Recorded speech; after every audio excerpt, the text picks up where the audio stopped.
International union of railways June 2025 నివేదిక ప్రకారం railway విద్యుదీకరణ శాతంలో భారతదేశం కంటే ఏ దేశం ముందుంది? Switzerland. International union of railways June 2025 నివేదిక ప్రకారం భారతదేశం యొక్క 99.6% నెట్వర్క్తో పోలిస్తే స్విట్జర్లాండ్ తన నెట్వర్క్లో 100% విద్యుదీకరించి భారతదేశం కంటే ముందు స్థానంలో ఉన్న ఏకైక దేశంగా నిలిచింది. ఇక భారతదేశం తన బ్రాడ్గేజ్ నెట్వర్క్లో 99.6% విద్యుదీకరించి రెండవ స్థానంలో నిలిచింది. లోకమాన్య తిలక్ జాతీయ పురస్కారానికి ఎవరు ఎంపికయ్యారు? అజిత్ దోవల్. జాతీయ భద్రతా సలహాదారు అజిత్ దోవల్ ప్రతిష్టాత్మక లోకమాన్య తిలక్ జాతీయ పురస్కారానికి ఎంపికయ్యారు. ఈ లోకమాన్య బాల గంగాధర్ తిలక్ 106వ వర్ధంతిని పురస్కరించుకుని ఆగస్టు 1న పూణేలో ఈ పురస్కారాన్ని ప్రదానం చేయనున్నారు. భారతదేశ జాతీయ భద్రత, సరిహద్దు భద్రత మరియు ఉగ్రవాద నిరోధక కార్యకలాపాలను బలోపేతం చేయడంలో ఆయన చేసిన విశేష కృషిగాను అజిత్ దోవల్ను సత్కరిస్తున్నారు. మీ భూమి బ్లాక్ చైన్ పైలట్ ప్రాజెక్టును ఏ రాష్ట్రం ప్రారంభించింది? ఆంధ్రప్రదేశ్.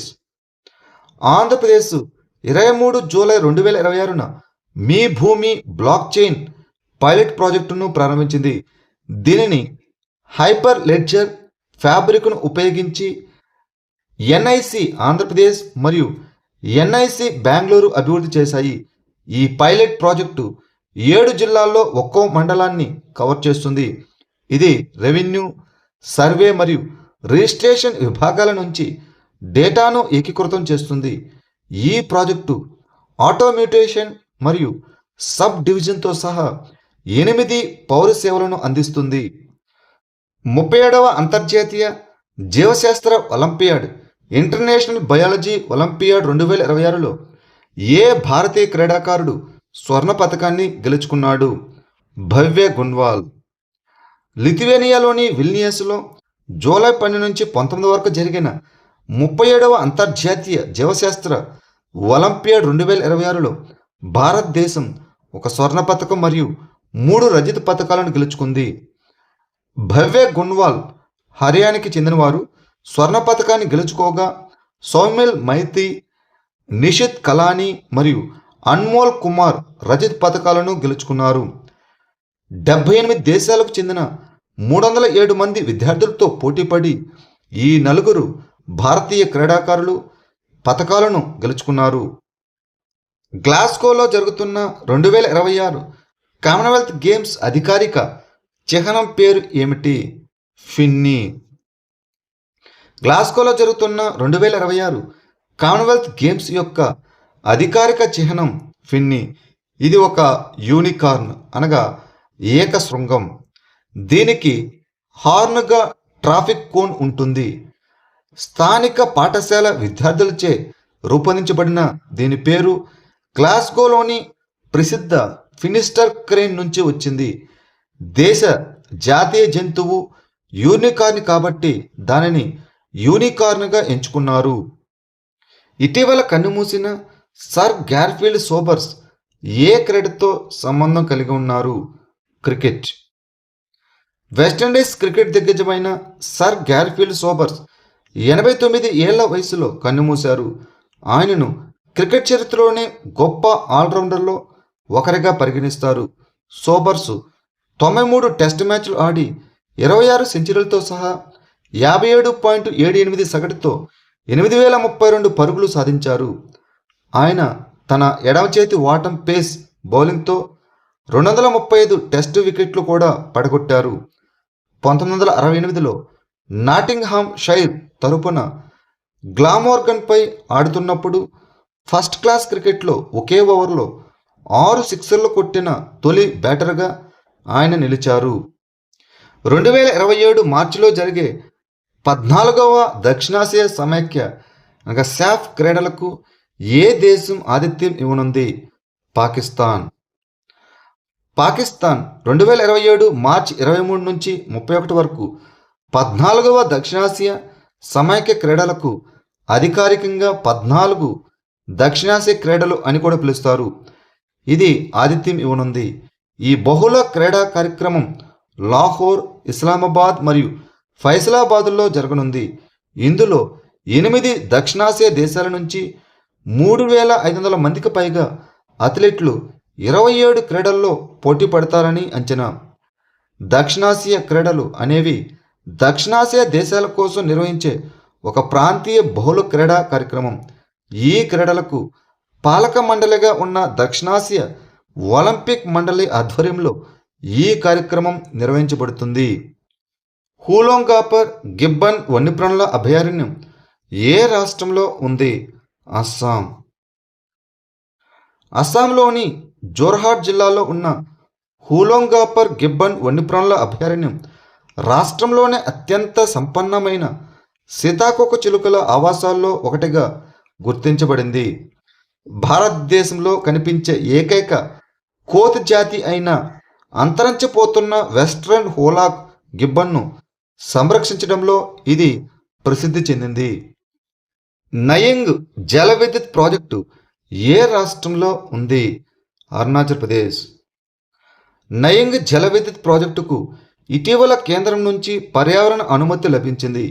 ఇది అరుణాచల్ ప్రదేశ్లోని పశ్చిమ సియాంగ్ జిల్లాలో ఉన్న సుయోమ్ నదిపై నిర్మించనున్న 1000 మెగావాట్ల రన్ ఆఫ్ ది రివర్ జల విద్యుత్ ప్రాజెక్టు. ఈ ప్రాజెక్టును విద్యుత్ మంత్రిత్వ శాఖ ఆధ్వర్యంలోని north eastern electric power corporation అమలు చేస్తుంది. ఇందులో ఒక కాంక్రీట్ ఆనకట్ట, భూగర్భ పవర్ హౌస్ మరియు సొరంగాలు ఉంటాయి. ముఖ్యమంత్రి స్వస్థ్ బస్తర్ అభియాన్ను ఏ రాష్ట్ర ప్రభుత్వం ప్రారంభించింది? ఛత్తీస్గఢ్. ఛత్తీస్గఢ్లోని సుక్మా జిల్లాల్లో ముఖ్యమంత్రి స్వస్థ్ బస్తర్ అభియాన్ తల్లి మరియు శిశు సంరక్షణను గణనీయంగా మెరుగుపరిచింది.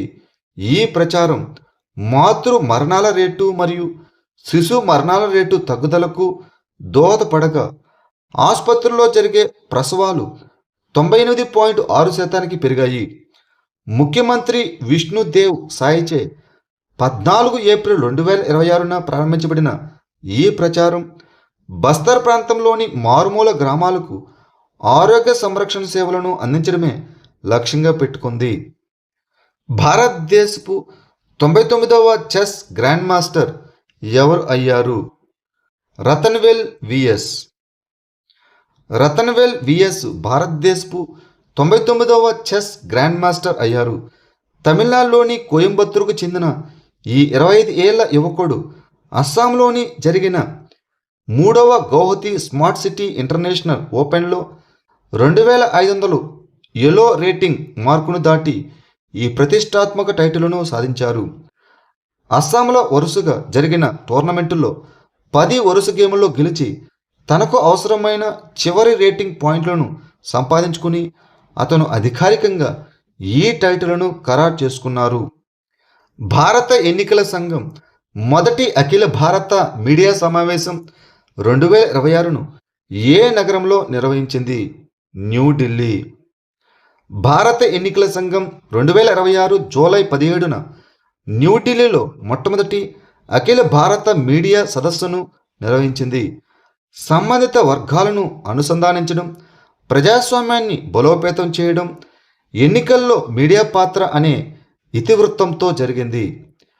భారతదేశ ఓటర్ల జాబితాలో దాదాపు 95 కోట్ల మంది ఓటర్లు ఉన్నారు మరియు ఇది నిరంతరం నవీకరించబడుతుంది. 12 లక్షలకు పైగా బూత్ స్థాయి అధికారులు మరియు 15 లక్షల బూత్ స్థాయి ఏజెంట్లు ఎన్నికల ప్రక్రియలో పారదర్శకతను నిర్ధారించడంలో సహాయపడతారు. అటల్ వయో అభ్యుదయ్ యోజన్ని ఏ మంత్రిత్వ శాఖ అమలు చేస్తుంది? సామాజిక న్యాయం మరియు సాధికారత మంత్రిత్వ శాఖ, the ministry of social justice and empowerment. వయోవృద్ధుల సంక్షేమం, గౌరవం మరియు సామాజిక భద్రతను ప్రోత్సహించడానికి సామాజిక న్యాయం మరియు సాధికారత మంత్రిత్వ శాఖ అటల్ వయో అభ్యుదయ్ యోజన్ని అమలు చేస్తుంది. ఈ ఏవిఓఏవిలోని ముఖ్య భాగాలు ఎల్డర్ లైన్ వయోవృద్ధుల కోసం సమీకృత కార్యక్రమం అనగా IPSRC, senior care ageing growth engine మరియు రాష్ట్రీయ వయోశ్రీ యోజన. ఈ ఐపిఎస్ఆర్సి కింద మంత్రిత్వ శాఖ గ్రాంట్ల ద్వారా 734 వయోవృద్ధుల గృహాలకు మద్దతిస్తుంది. భారతీయ రైల్వే నెట్వర్క్లోని రైల్వే స్టేషన్ల పునరాభివృద్ధి మరియు ఆధునీకరణ కోసం ప్రభుత్వం ప్రారంభించిన పథకం పేరు ఏమిటి? అమృత్ భారత్ స్టేషన్ పథకం. ప్రధానమంత్రి ఇటీవల అమృత్ భారత్ స్టేషన్ స్కీమ్ కింద 20 రాష్ట్రాల్లోని 75 పునరాభివృద్ధి చెందిన రైల్వే స్టేషన్లను వర్చువల్గా ప్రారంభించారు. అమృత్ భారత్ స్టేషన్ స్కీమ్ని రైల్వే మంత్రిత్వ శాఖ 2022లో ప్రారంభించింది. ఈ పథకం భారతీయ రైల్వే నెట్వర్క్లోని రైల్వే స్టేషన్ల దీర్ఘకాలిక అభివృద్ధి మరియు ఆధునీకరణను లక్ష్యంగా పెట్టుకుంది. ఇది స్థానిక ఉత్పత్తులకు మద్దతు ఇవ్వడానికి మరియు స్టేషన్ సౌందర్యాన్ని మెరుగుపరచడానికి ఒక స్టేషన్ ఒక ఉత్పత్తి ఇనిషియేటివ్ను కూడా ప్రోత్సహిస్తుంది. ఇటీవల వార్తల్లో కనిపించిన LHS 1140B అనగా ఏమిటి? ఇదొక ఎక్సో ప్లానెట్. ఇటీవల ఖగోళ శాస్త్రవేత్తలు నివాసయోగ్యమైన మండలంలో ఉన్న LHS 1140B అనే రాతి గ్రహం చుట్టూ మొట్టమొదటిసారిగా వాతావరణాన్ని గుర్తించారు. ఈ ఆవిష్కరణను మెగెల్లాన్ క్లే టెలిస్కోప్ ఉపయోగించి చేశారు. ఈ LHS 1140B నివాసయోగ్యమైన మండలంలో ఉంది. ఇక్కడ అనుకూల పరిస్థితుల్లో ద్రవ రూపంలో నీరు ఉండే అవకాశం ఉంది. ఇది 5 బిలియన్ సంవత్సరాల పురాతనమైన ఒక ఎర్ర మరగొచ్చు నక్షత్రం చుట్టూ పరిభ్రమిస్తుంది. ఈ గ్రహం భూమికి సుమారు 48 కాంతి సంవత్సరాల దూరంలో ఉంది. దీనిపై వాతావరణంలో హీలియం ఆధిపత్యం వహిస్తున్నది.